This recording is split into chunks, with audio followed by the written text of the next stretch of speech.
All right, welcome everyone. My name is Alma Paul, and I work on the security and I work as a security engineer on the corporate security team at Pinterest. Today's topic is building a vulnerability management program. You may ask why. There are so many good resources on the internet. Why another one? I agree, there are just way too many resources. So I wanted to put together a guide based on my experience on the steps that I would follow if I were to do this again. Now, a quick disclaimer, vuln management is a very vast topic and touches many domains of security. So I will try to stick with corporate side of the things. And by corporate, I mean systems and tools that are mostly employee facing. This is what I know best. But you can apply the same principles elsewhere too.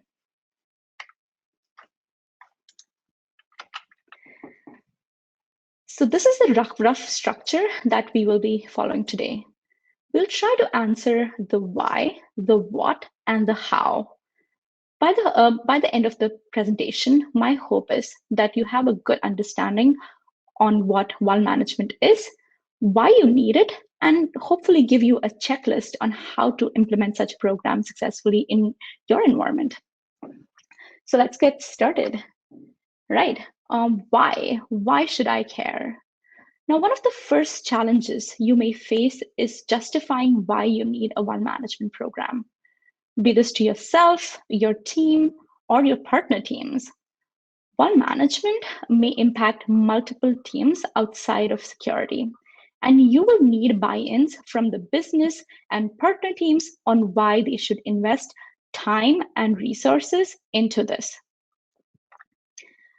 Now, there is a statistics, and I have linked all of the resources at the end in references and reading, so you can look all of the stats given here on the last slide. Now, it was estimated that about 17,400-ish vulnerabilities were recorded in 2020. Every year, we are setting new records with vulns. These vulnerabilities have real-world impact for end users, so in turn for companies. These are roughly the 5 compelling reasons, at least in my opinion, to have a vuln management program. Number 1, the big one, money. Security breaches are just expensive. Whether it be a direct loss, some estimates are that average cost of a data breach in 2020 was $3.86 million. It can also be money lost because of IP theft, not that kind of IP, intellectual property, or based on a fine that was issued to you by a regulatory body. Second is time. Breaches cost a lot of time, right from disclosure to identifying what happened to cleanup. Closing the security gap may have cost time. These all take a lot of time. Oh, and by the way, you may have to bring in an external expert, which again equals, you guessed it, more money. My third point is liability. You may actually be required by law to maintain compliance for GDPR, PCI, etc. And a good vuln management program can help you achieve that. Next is reputation. One of the most important and non-tangible cost of a breach is the loss of goodwill. Knowing that a company did not take the proper steps to protect its data just does not look good. Lastly, it's a big headache. Breaches are just no fun. No one wants to be a part of one ever. I know I don't. So having a vuln management program cannot guarantee that a breach will be prevented. What's the saying? Security practitioners need to be right 100% of the time, and an attacker just once. But you can try to close most security gaps, and most importantly, eliminate the low-hanging fruits. One of the first few things an attacker looks for is that tiny hole in your network to get a foothold. The goal, therefore, is to make an attacker's life hard enough that they're incentivized to look elsewhere and leave you alone. Well, you may ask, why can't I just have pen testers come in and identify the issues? And the answer is absolutely. But pen testing is not a substitute for good vuln management. Pen testing is bringing in experts to identify any issues you may have not noticed. It is also, for the most part, not a very, it's probably done once a year or once a quarter if you're lucky. While management, on the other hand, should be continuous and ongoing. I would say that vuln management and pen testing should be complementary to each other and not a substitute. Next is the what. Here we'll go through some basics really quick. You hear so many terms thrown around in the industry and kind of we'll try to figure out what those are. First one being vulnerability. I promise this is the only definition in the presentation and it's kind of important, so we have to go through this. A vulnerability is a weakness, which by itself is not a big deal, but when exploited can cause issues. Next is risk. What is a risk? A risk is the potential for damage or loss. A threat, on the other hand, is anything that can exploit a vulnerability and cause harm to an asset. So what's an asset? The asset is the most valuable resource that we have, the one that we're trying to protect. A priority is how quickly do you want your vulns fixed? A severity, on the other hand, is how bad is the one on a scale of 0 to 10. Priority and severity can be used together to reflect the overall urgency of a vuln. Now that we understand the basic terminologies, let's kind of try to understand what a vuln management is. At high level, and now it's a lot more complex than that, but at a high level, vuln management is discovering a vuln in your infrastructure and handling it such that it is in one of the following states. Your vuln should either be remediated, that means patch or patches have been applied to it, or there can be compensating controls that have been applied, such as a strict firewall rules that were applied to it. And lastly, the risk was accepted by someone, usually someone higher up. And this can be done for many reasons, but usually is done after a lot of deliberation and a lot of risk assessment. Lastly, I also want to make sure that we differentiate between vuln management and vuln scanning. Vuln scanning isn't just say an Nmap scan. In my opinion, a good vuln management program contains all of the following steps. One, you understand and categorize your risk. Understand and categorize your assets. Identify the vulnerabilities. Assess the impact of vulnerability in your infrastructure. Assign priorities and define SLAs. And lastly, come up with a remediation strategy. We will go more in depth in the later slides. Do not worry if you don't remember any of these. Next, I would like to cruise through some common industry terms that you may encounter when dealing with the vuln. A CVE, or Common Vulnerabilities and Exposure, is a program that catalogs all publicly disclosed vulnerability so that you can uniquely identify a vuln. And that's important. It's unique to every single one that has been released. Almost all vulns that have been publicly released will probably have a CVE. CVE is usually denoted by the letters CVE followed by a number and or followed by a year and a number. You can see a CVE example here, and that is actually associated with a very famous one, which is for you to find out. Next, NVD, or National Vulnerability Database. It feeds info from CVE and adds more context, such as severity scores, remediation information, OS information, etc. Usually, if you're automating your vuln management program, you'll probably be using this data. Last but not least, CVSS.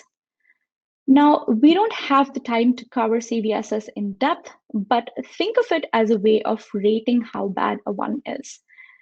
This is calculated based on various metrics and usually is a great starting point to tell you overall how bad the vuln is. I highly recommend you kind of spend some time doing your research around how CVSS calculates its scores. It's very interesting. Finally, let's get to the topic that you actually came here for.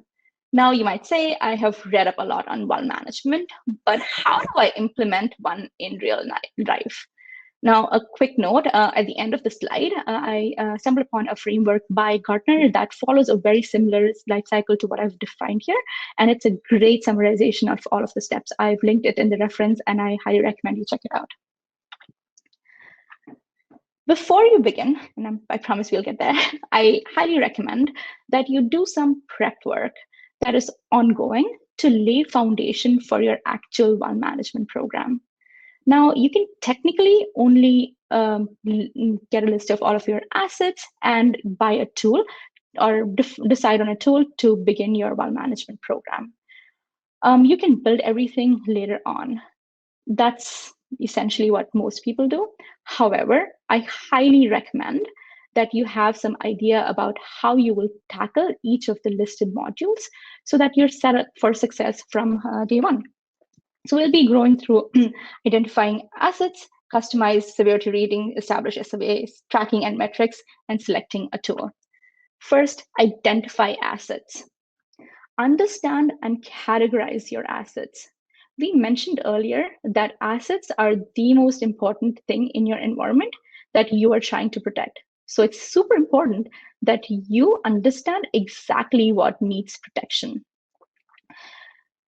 Try to get as much information about your environment as possible.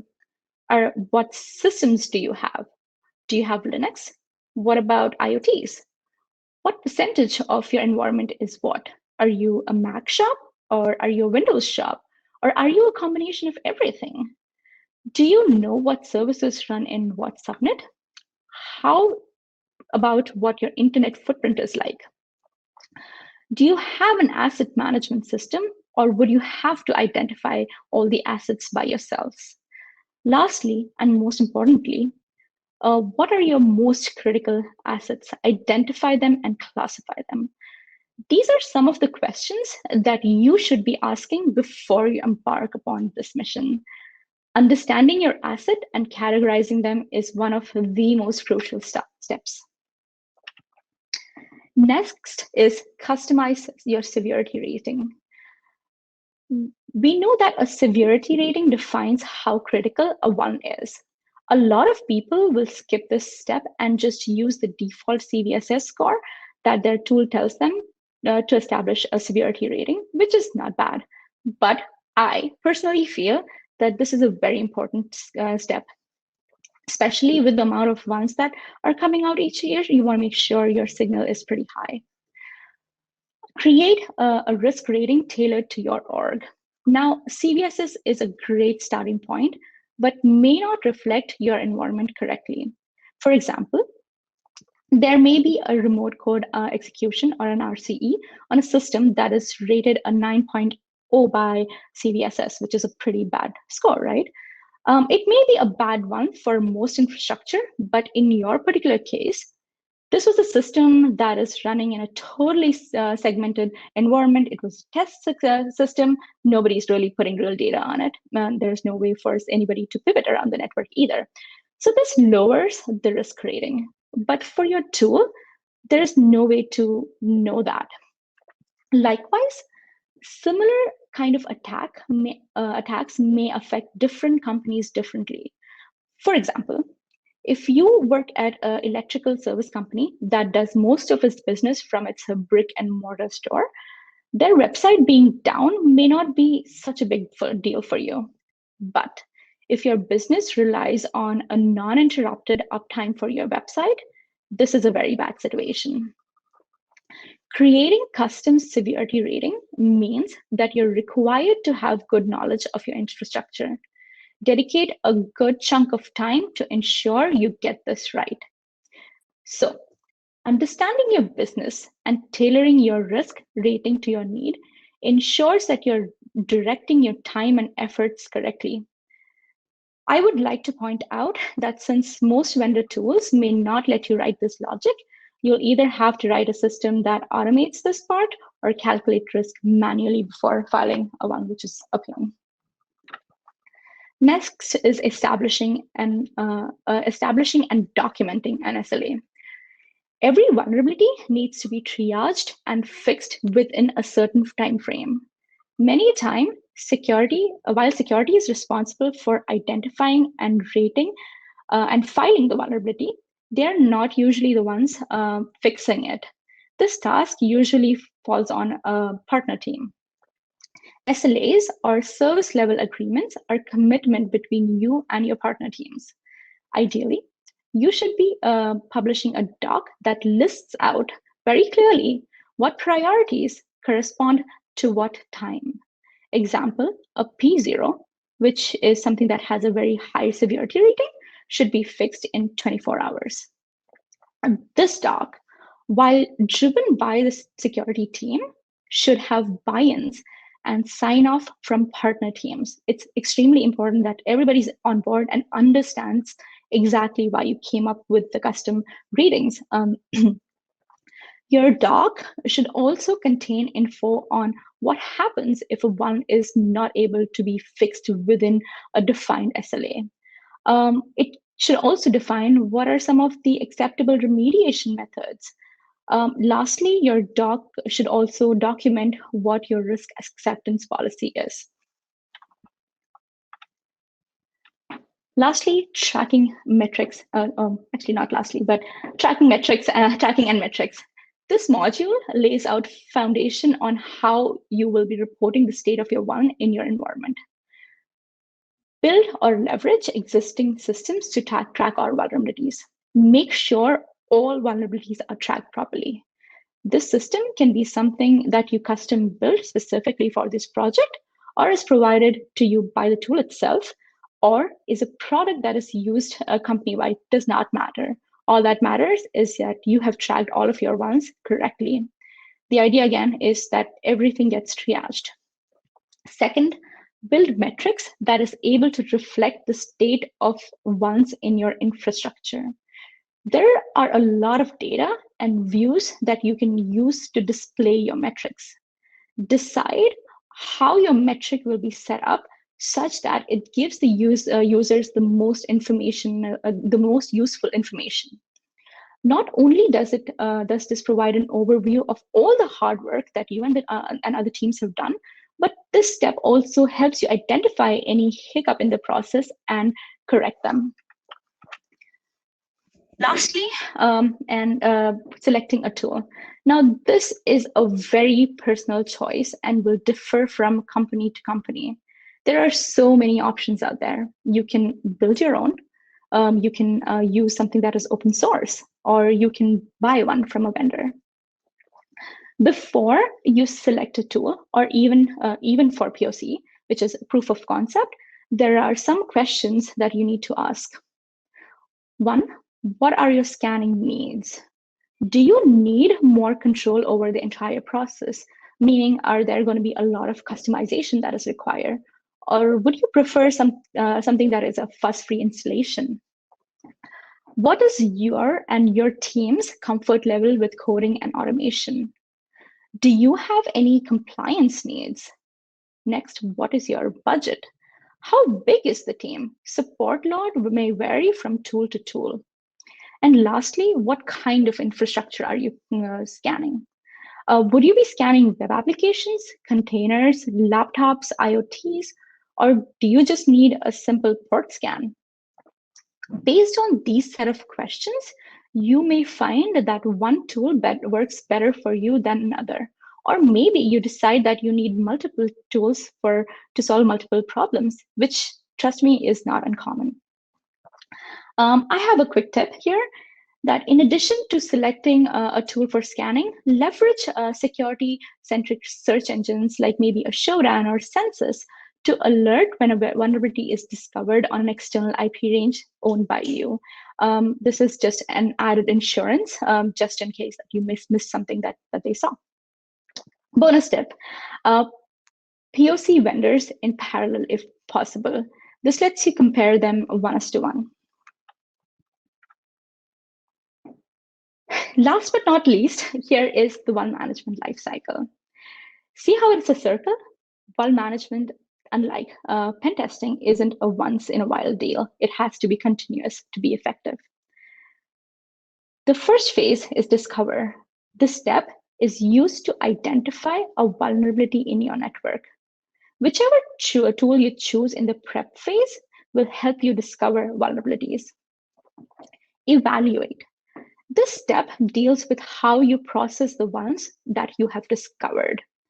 Prioritize is the phase that you file the vulnerability with. It's a phase where you file the vulnerability with the respective team that will ultimately fix the vulnerability or the issue. Next is to fix the issue.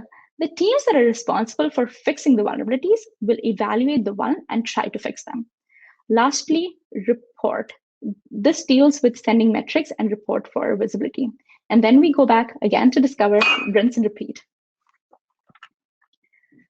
Now I have listed out how the various modules in our prep phase maps to our vuln management lifecycle. Discover phase. Identify the vulnerabilities. This will be done by the tools that you have, tool or tools that you have selected, and will run against the assets that you have identified in the prep phase. A good asset management system is extremely crucial to the successful discovery phase. You cannot discover what you don't know about. Now, these recommendations that I'm going to list out are specific to a generic vuln scanner, but you can apply these principles to whatever tool you decide to go forward with. Tag similar assets together. For example, you may choose to tag all your Windows system so that if there is a new vulnerability that has come up, you only need to scan the assets that are tagged as Windows. Think of tags as, well, hashtags. They are super helpful when you want to find something that are similar. I also recommend grouping similar resources together so that you can control what is being scanned when. So say some systems can only be scanned at night, which is fine, but grouping them together will help you have that level of control, and especially if you're automating things. Set up multiple templates. Now, a template tells your scanner what kind of scan you want to run against it. Do you want to run an intrusive scan or a lightweight scan or a port scan? These are the information that a template will tell the scanner. Now, some assets like IoTs or network devices even may be a lot more sensitive to scanning. In such instances, you might want to set up lightweight scan templates to scan these devices.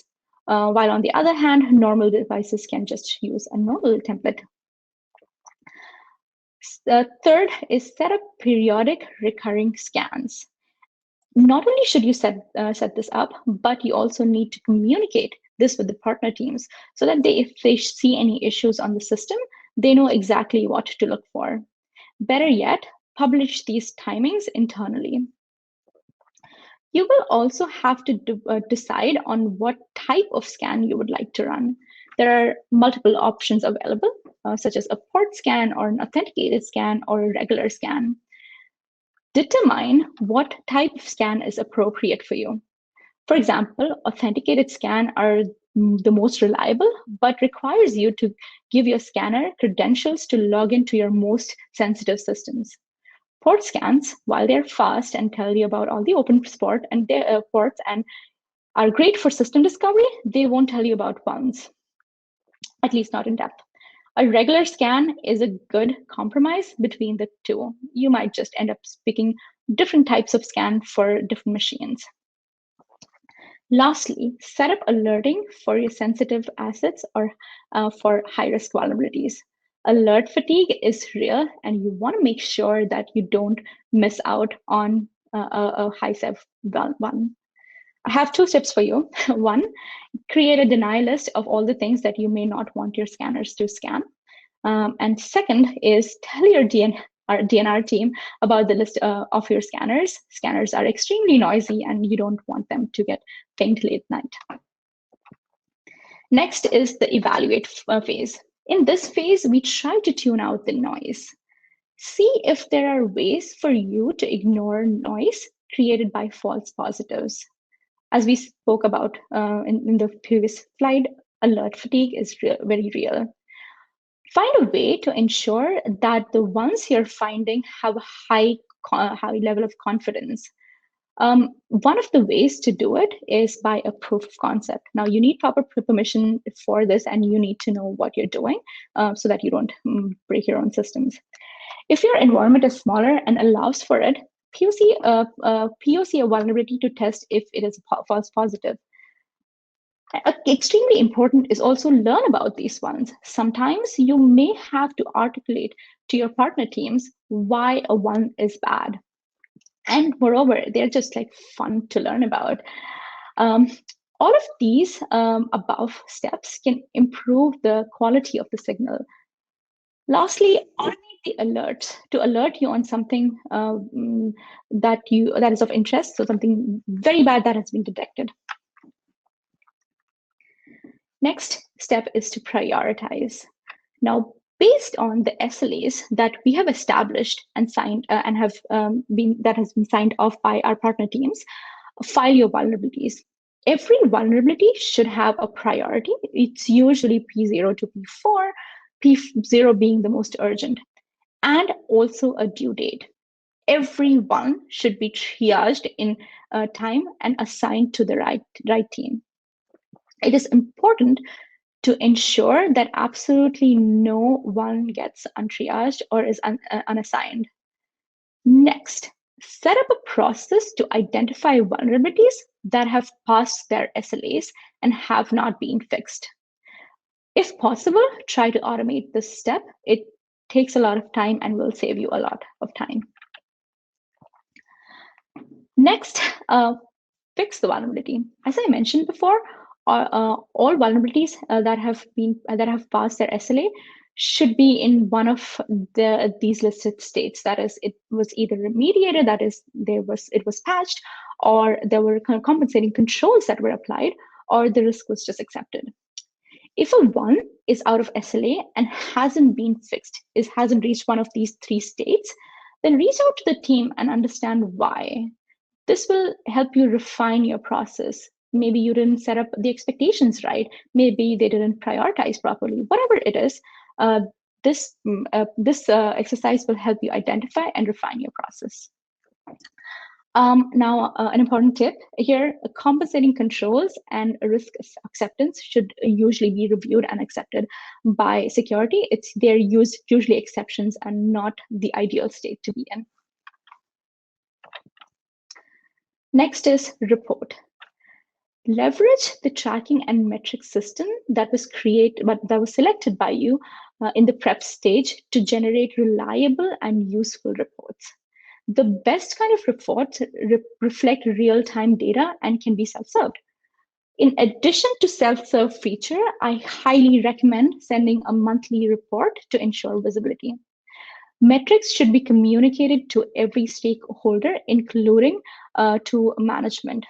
Who needs to be on that email chain will depend on how you set up your program. Periodic meetings to understand the state of your vulns and why an SLA was met is extremely important. This is to ensure that you're continually improving your process and to also make sure that you didn't miss out on fixing something that was extremely sensitive.